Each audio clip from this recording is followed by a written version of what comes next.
سلام بچه ها، امیدوارم که حالتون عالی باشه. امروز اومدم با یه ویدئوی آنباکسینگ جذاب. قرار این جعبه نسبتا بزرگ رو با هم دیگه بازش کنیم و داخلش یه پرینتر 3 بعدی برند Anycubic مدل مگا ایکس هست که من کلی براش ذوق دارم. قراره با هم دیگه این رو آنباکسش کنیم. اطلاعات فنی این پرینتر رو در حین ویدئو براتون کامل توضیح میدم و اینکه میخوام یه پلیلیستی براتون بسازم. توی این پلیلیست ویدئوی اولش که همین ویدئو هست، آنباکسینگ و مونتاژ این پرینتر هست. ویدئوهای بعدی میخوام براتون از نحوه تنظیمات اولیه، پرینت های اولیه‌ای که با این میگیرم و از طراحی تا پرینت رو فیلم بگیرم و بذارم.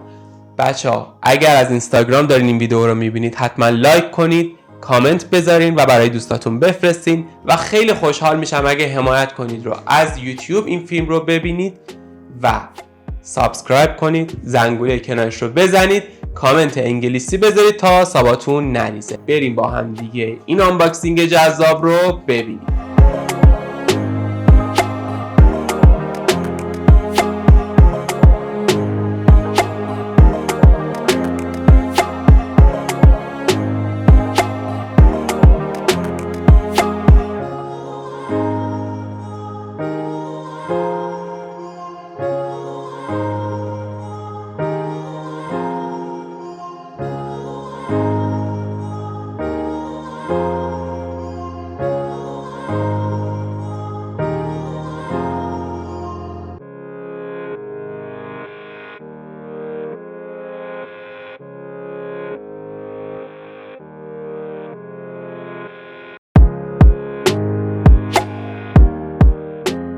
قبل از اینکه بریم سراغ مونتاژ این پرینتر، باید بگم که این پرینتر از جمله پرینترهای FDM محسوب میشه که از فیلامنت‌های مختلفی مثل PLA، ABS، TPU و غیره پشتیبانی میکنه.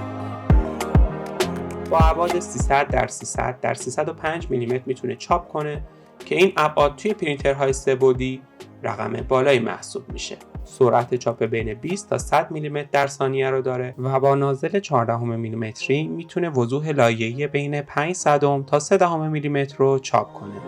دمای نازل تا 250 درجه و دمای تخته کار هم تا 90 درجه سانتیگراد میتونن گرم بشن.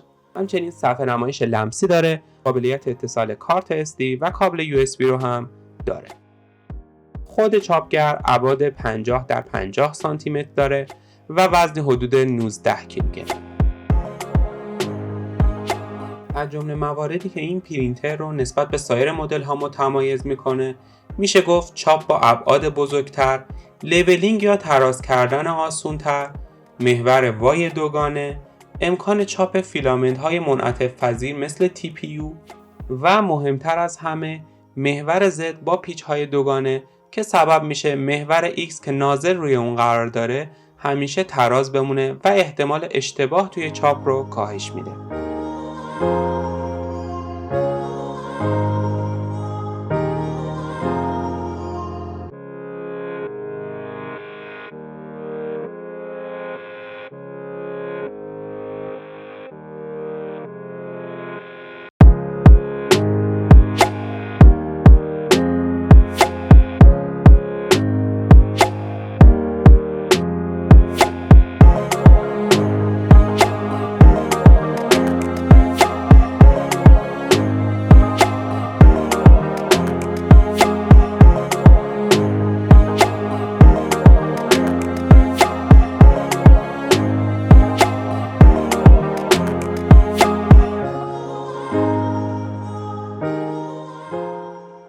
وسایل همراهی که توی جعبه محصول قرار دارن شامل کابل برق، پایه نگهدارنده فیلامنت، سنسور فیلامنت، کاردک برای برداشتن نمونه از روی صفحه کار، کابل انتقال داده USB، SD کارت به همراه تبدیل USB، آچارهای آلن برای مونتاژ دستگاه، پنس، سیمچین، آچار به همراه تعدادی پیچ آلن برای نصب، یک عدد نازل یدکی و اضافه به همراه دفترچه راهنما هست.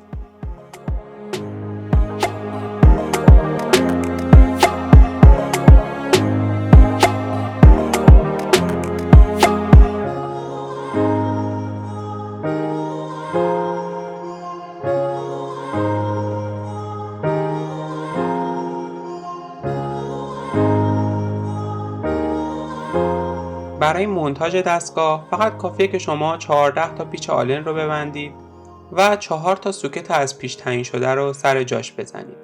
همچنین این دستگاه قابلیت تغییر ولتاژ از 220 به 110 ولت رو هم داره.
خیلی ممنونم که تا آخر این ویدیو همراه من بودین و امیدوارم لذت برده باشین.